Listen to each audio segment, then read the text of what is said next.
The call came the morning after my shift. I was still half asleep, the smell of coffee bitter in the air. "Mr. Cole," the voice said, "I'm calling on behalf of Mrs. Margaret Leland. She passed away 3 days ago. You've been named as her sole beneficiary." I thought it was a mistake. I barely knew the woman. Just a quiet, elegant regular who sat at table 9 every Thursday.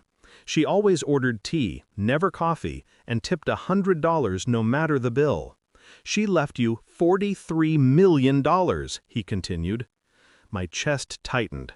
"That's impossible. I was just her waiter." There was silence. Then, softly, the lawyer said, "She insisted. Said you reminded her of someone."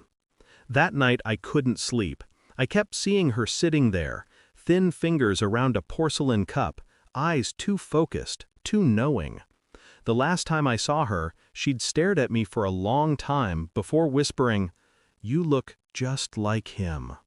Then she smiled, a strange, sad kind of smile. I thought she was just lonely. Now I wasn't sure. The next morning I met with the lawyer.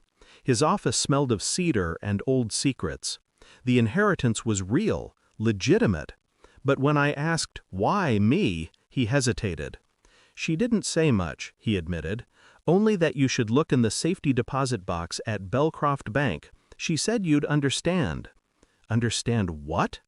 I'd lost everything when my wife left. My home, my dignity, my belief that the world had any fairness left. But this didn't feel like luck. It felt like bait. The bank manager led me into a small, cold room. Inside the box were photographs, dozens of them. At first, they were of me, some recent, some old. Then I saw her, Margaret, standing beside a man who looked exactly like me. Same eyes, same crooked jawline.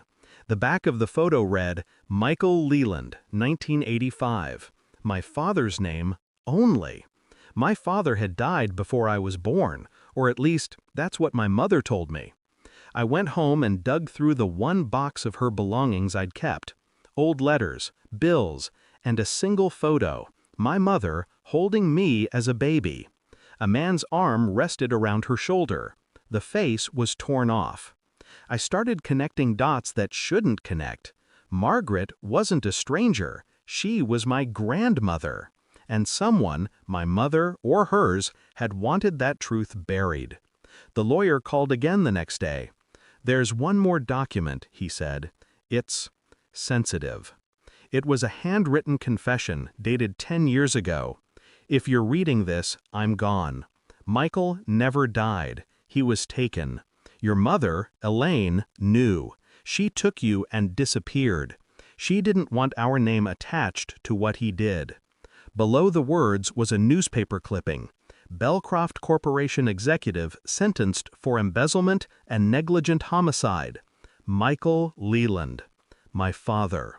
He'd killed a man, stolen millions, disappeared before sentencing.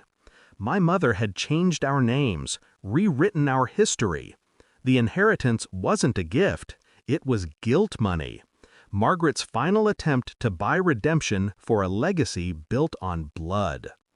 That night I searched for Elaine, my mother. She was still alive, living quietly in another state under a false name. When she opened the door and saw me, her face went white. "I know," I said. Her lips trembled. "You weren't supposed to." We sat across from each other in silence, years of lies between us like smoke. "You could have told me," I said. "You think I didn't want to?" Her voice cracked. "You think I wanted you to know your father was a murderer? That your blood—" "My blood isn't his," I interrupted. "It's yours, and you poisoned it with lies." She tried to explain, but I didn't want explanations. I slid the bank document across the table. "I transferred the inheritance to the victim's family," I said. "Every cent." She stared at me, stunned. "That money was yours." "No," I said quietly. "It was his, and he took enough from the world already." She broke. I didn't. "I just wanted to protect you," she whispered. "You did," I said, "from the truth." Until now, I left her house before sunrise. didn't look back. The road stretched ahead like a clean wound, open, endless, silent. Margaret's money was gone. So was the past. What remained was clarity. For the first time, I understood that bloodlines meant nothing.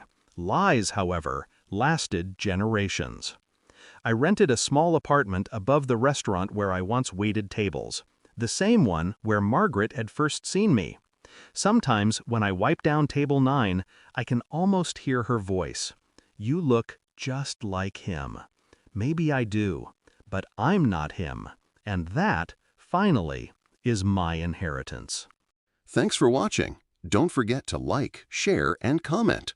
Subscribe now to Cheating Stories Insight World for more amazing stories.